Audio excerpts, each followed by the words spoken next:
Ku ssaawa 8 ez'emisana Kyabazinga wa Busoga William Wilberforce Gabulana Diope atuuse ku kisaawe kya Bukungu mu disitulikiti y'e Buyende okwetaba ku mikolo egitegekeddwa okujjukira nga bwe giweze emyaka 10 bukyanga atula ku Namulondo oba Eikomero. Ono awerekeddwako maama wa Busoga ine Bantu Jovia Mutesi ekiwadde Abasoga essanyu.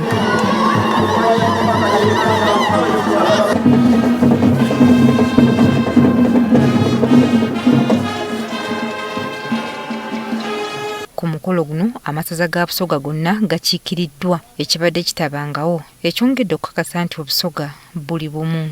Buli obedda akwata akazindaalo ng'asima Kyabazinga okujja ne Bantu ne bafuna omukisa okumulabako mu butongole. Tuli basangaavu okubona ku ise ife niina ife ebirabo esaba bwe n'abeetuuse nga tawuni kanso tulina ente d'omu maadi ise ife nkoba nti odaadi bona nga ditambulira ku wano. Sangayire kumatiikira gano ag'ekumi g'osazeewo noida ni maama ng'oli complete niwe na diopoide budiope webale kutambula ebifo ebindi noida n'okiigalira enewuwo yosibuka emala ogw'ekumi n'osiima n'otuleetera maama tusangayire n'omumyuka wa Ssaabaminisita asooka Rebecca Alitwala Kadaga omukolo guno tagutumidde mwana. Nilesa n'okobera nti oluguudo lwo oluva ewa Lugogo olubita Busalaamu Nakabugu Bulopa Tubudumbula endagano yasanibwa iddo abaluuka mulinse nga kwa pulezidenti nti kasooka nga mubaawo tubona nga kolasi so ndikubasakakasa kyaweire. Mu kwogera kwe Katuukiro wa Busoga Joseph Muvawala asiimye Kyabazinga okunyweza obumu mu Basoga mu myaka gy'amaze ku Namulondo. Eri walala olwaleero Ssaabalangira w'ebulamu ninaye wano baba twenda okwebaza olw'omulimu gw'olikola okugayita Busoga. Ife tetulina kujja mu bingi kuba bye tukoze mu bingi.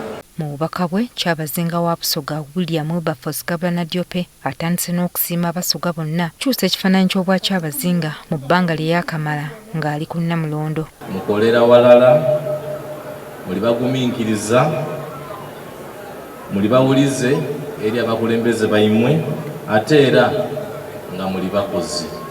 Kino kitandise okuleeta ebibala mu bwa Kyabazinga bwa Busoga okugezanga amakolero ag'endawulo. Mu kaweefube w'okuleetawo enkulaakulana ko n'obwetengerevu bwa Busoga Kyabazinga agambye nti enteeseganya z'okuzza ebintu bya Busoga ebikyali mu gavumenti ziriko we zituuse. Busoga buli mu kaweefube ne gavumenti eyawagati okuyiza ebyaife ebinaatusobozesa okufuna empiiya okusobola okutambuza emirimu egy'obwa Kyabazinga. Ono asabye Abasoga bonna okufaayo okukuuma obutonde bw'ensi naddala nga basimba emiti. Era olwaleero nakusimba omuti akabonera akabalaga nti tulina okwongeramu amaanyi mu kusimba emiti.